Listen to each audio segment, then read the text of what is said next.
Top headlines कुछ इस प्रकार है। भारतीय नौसेना के लिए निर्मित एंटी सबमरीन वारफेयर जहाज अंजादीप का लॉन्च हुआ। इंद्रजाल, भारत की पहली स्वदेशी ड्रोन रक्षा कवच। चीन सीमा के पास $2.6 बिलियन के मेगा हाइड्रो पावर परियोजना की घोषणा। डिफेंस मिनिस्ट्री के अनुसार अग्निवीर महिलाएं अब वायुसेना में शामिल हो सकती हैं। समय आ गया है कि यूएन सिक्योरिटी काउंसिल को विस्तार दिया जाए। राजनाथ सिंह।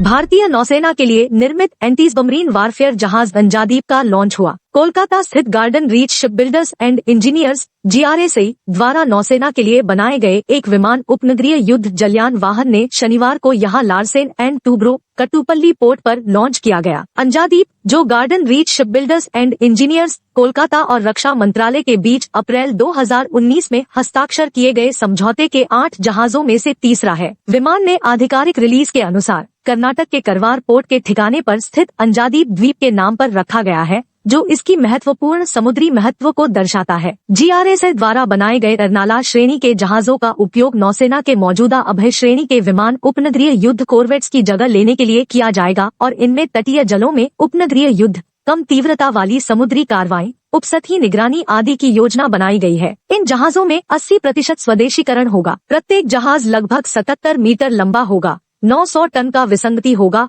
25 नॉट्स की अधिकतम गति और 1800 समुद्री मील की धारणा होगी। रक्षा मंत्रालय के अनुसार garden reach shipbuilders and engineers Kolkata द्वारा 4 जहाज बनाए गए हैं, जबकि बाकी 4 जहाजों का कारोबार Larsen and Toubro shipbuilding Kattupalli को सबकॉन्ट्रैक्ट किया गया है।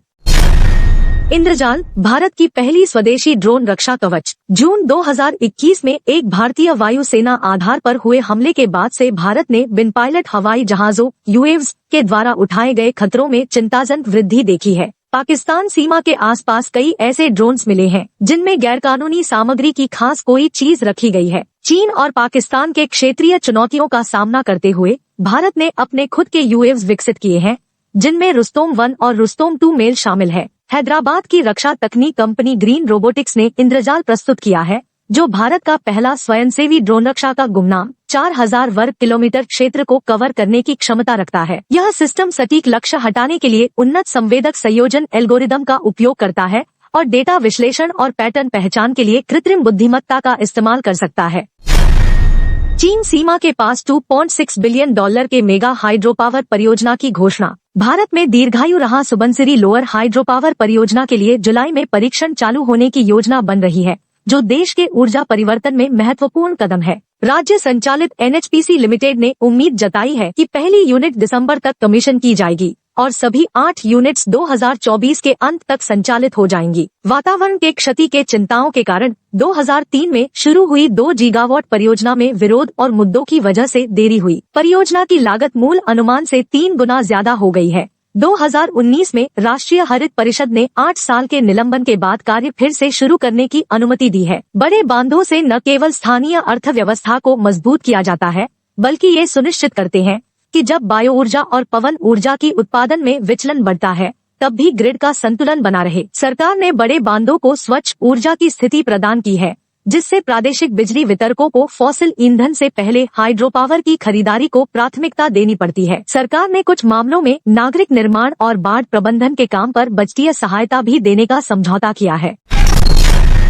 डिफेंस मिनिस्ट्री के अनुसार अग्निवीर महिलाएं अब वायुसेना में शामिल हो सकती हैं। भारतीय वायुसेना में महिलाओं को लड़ाकू और गैर-लड़ाकू भूमिकाओं में शामिल होने की अनुमति देने का निर्णय रक्षा मंत्रालय MOD ने सोमवार को किया। यह निर्णय भारतीय सशस्त्र सेना में लैंगिक समावेशिता में एक महत्वपूर्ण मील का पत्थर है। महिला भर्ती के अपने दायित्वों को पूरा करने के बाद वे एयरमैन और गैर-लड़ाकू पदों के लिए पात्र होंगी। वायुसेना एक्ट 1950 के अनुसार केंद्र सरकार ने महिलाओं को अग्निवीर वायु संघर्षक और अग्निवीर वायु गैर संघर्षक के रूप में EF में पंजीकरण करने की अनुमति दी है।